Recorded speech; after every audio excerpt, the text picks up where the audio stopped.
My name is Rebecca, and I am today's Q&A host. Thank you, Chris. Thank you very much for your talk.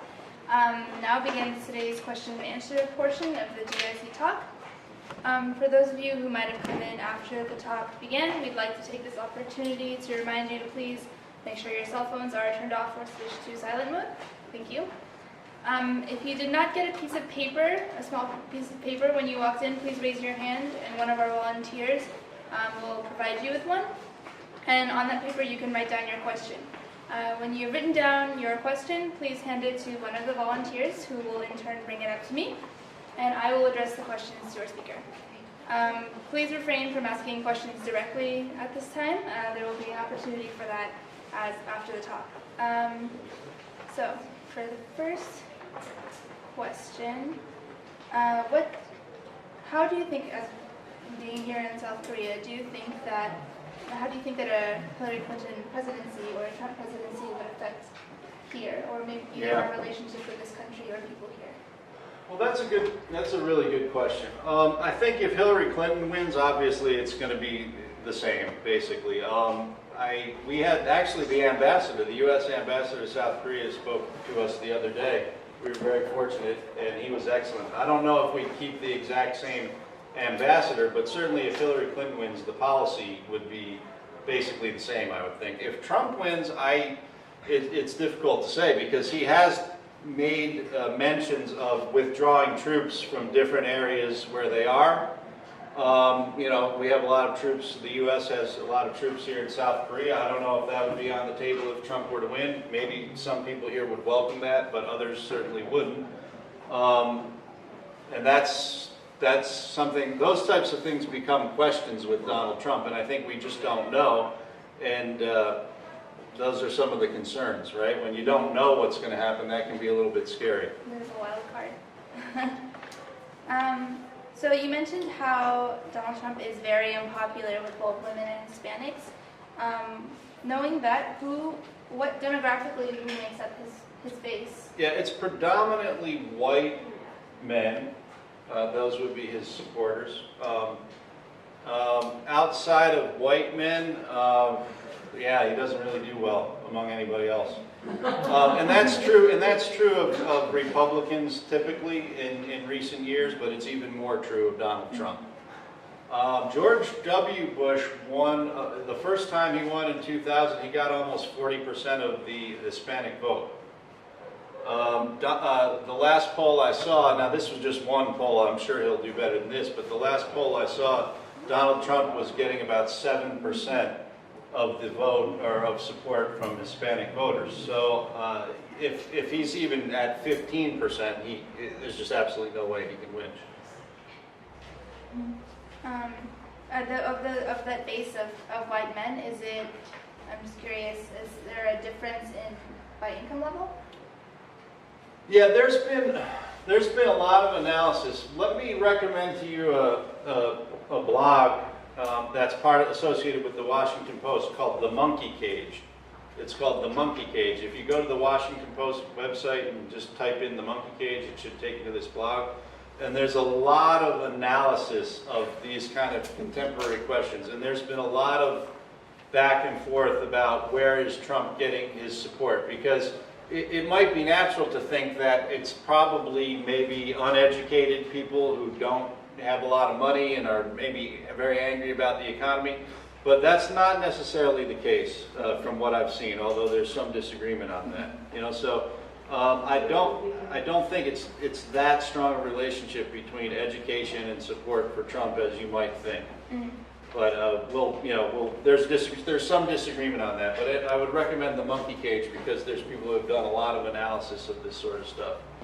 Yeah. Interesting. Thank you. Another question we have is, what could be the impact of Brexit on this year's election? And a follow-up, kind of two-part, is could the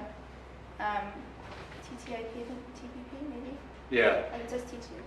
TPP probably. Yeah. Could the TPP be blocked because of Brexit? Well, I don't. My expertise is not in any way involving international relations or trade policy or anything like that. So let me say that up front. I mean, I think, will Brexit influence the election? I think you go up to the typical American and mention the word Brexit, and they're going to say, oh, is that the new pizza place that opened up downtown? I mean, Americans are kind of notorious for not paying a lot of attention to world affairs, so I don't think Brexit will have any influence on the U.S. election. Now, the whole TPP thing, that's the trade deal basically that is currently, I guess, being negotiated still. Is that right? And Yes. that shows you how much I know about trade policy. Both Trump and Sanders actually came out against free trade. So I do think part of the appeal of Trump and part of the appeal of Sanders in the Democratic Party was that there is a lot of free trade is not that popular in America if you look at polls, and it's easy to see why unskilled working class folks who haven't had a really good run of it economically in the last 20 or 30 years would associate expanding free trade with kind of stagnant wages and things like that. So I think Trump tapped into that. If Trump were to be elected, I would imagine it would affect these trade deals, based on what he's saying. Yeah. Yeah. Okay. So kind of along those lines with this, you compared Trump and Sanders. Why did the anti-establishment factor work for Trump and not for Sanders? It's a good question. It worked for Sanders to some degree, right? Because Sanders came out of nowhere. Sanders was not a very well-known politician before this campaign, and he was not expected to do well at all.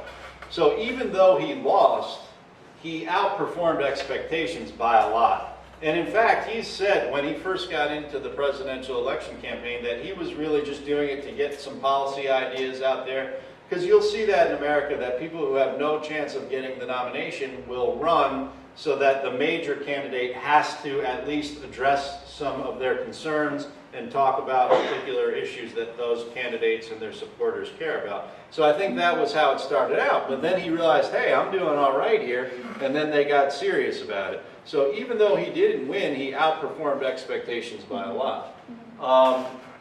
So he did okay there, and then Trump, obviously, it worked very well for him.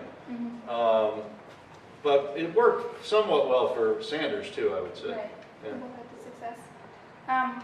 Personally, why do you think, could you expand a little more, why do you think that Donald Trump is receiving so much support despite all the negative press and criticism? Well, okay, you got to remember the way that the primaries work is if you can win a state with 40% of the vote. At one time, there were 8 or 9 candidates running in these different states, right? In some states, if you get 30% of the vote, you get all of the delegates from that state, right? In other states, it's different. You only get a proportional amount of the delegates proportionate to your vote. But I think what I saw was that Trump won about 40% of the votes of Republican primary voters. So Republicans make up about a third of the election. He won about 40% of the people that voted in the Republican primary. So he actually doesn't have that much support just on the basis of, even though he won a very large portion of the delegates, as we saw in that figure I put up there, that does not necessarily indicate a huge groundswell of support even among Republicans. And then once you get to the general election, he doesn't have a tremendous amount of support. But people do support him, so it is a good question, and you would have to ask a Trump supporter why they support him. The next audience question we have is, do you think that any third-party candidate is possible for this election? Perhaps Well, actually, Sanders? yeah, that's a great question. There's going to be, there's already at least one third-party candidate that's running. Gary Johnson, who is was the governor of New Mexico, is running as the Libertarian Party candidate. And actually, there's talk that a lot of people who would maybe vote for the Republican Party will vote for the Libertarian Party instead this year, and that could hurt Trump in some states. So that's going to happen. Now, one thing I didn't talk about in in the talk, because I think it's probably not going to happen and it's a little bit far-fetched, it's still possible that Donald Trump does not win the nomination, right? Because remember, they have to go to the convention and the delegates have to still vote. Donald Trump has not won the nomination.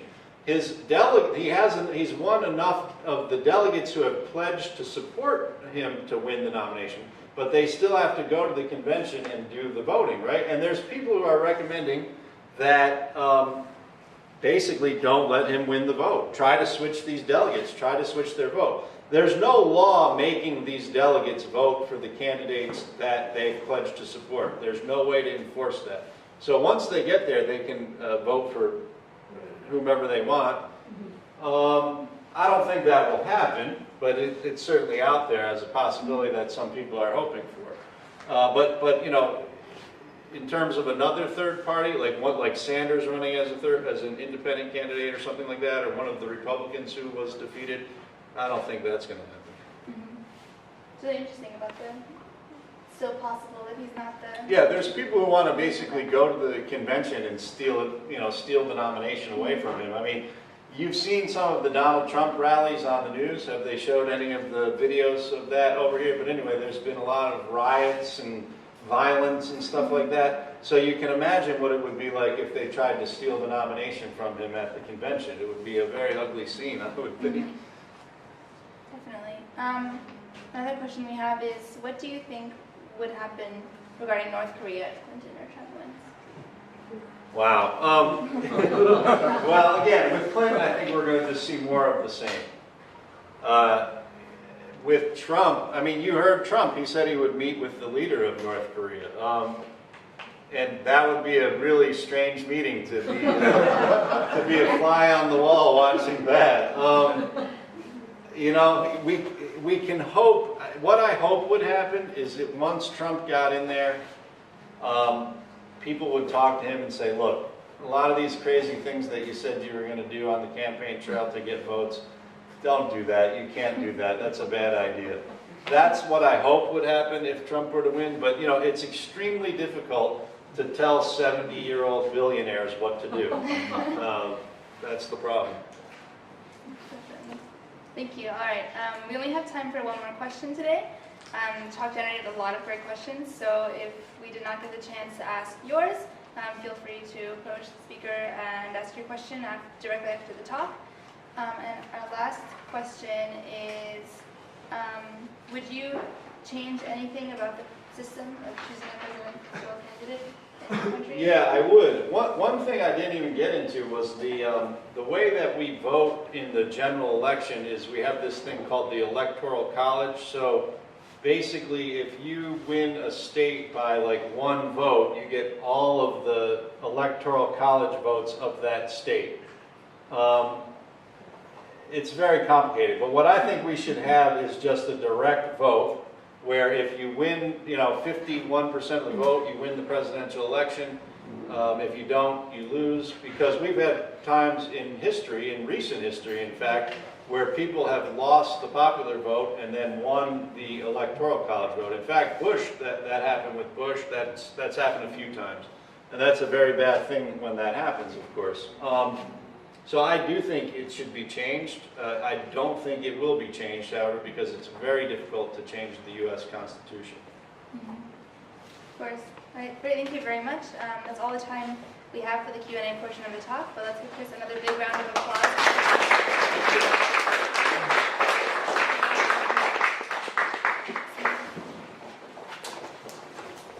Thank you.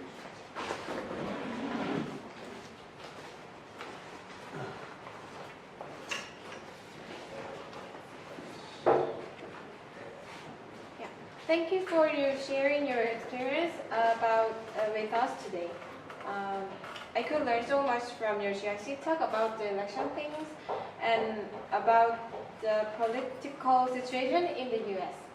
So now, GIC Director Dr. Shin Kyung-gu will present to you with a small gift and appreciation. Oh.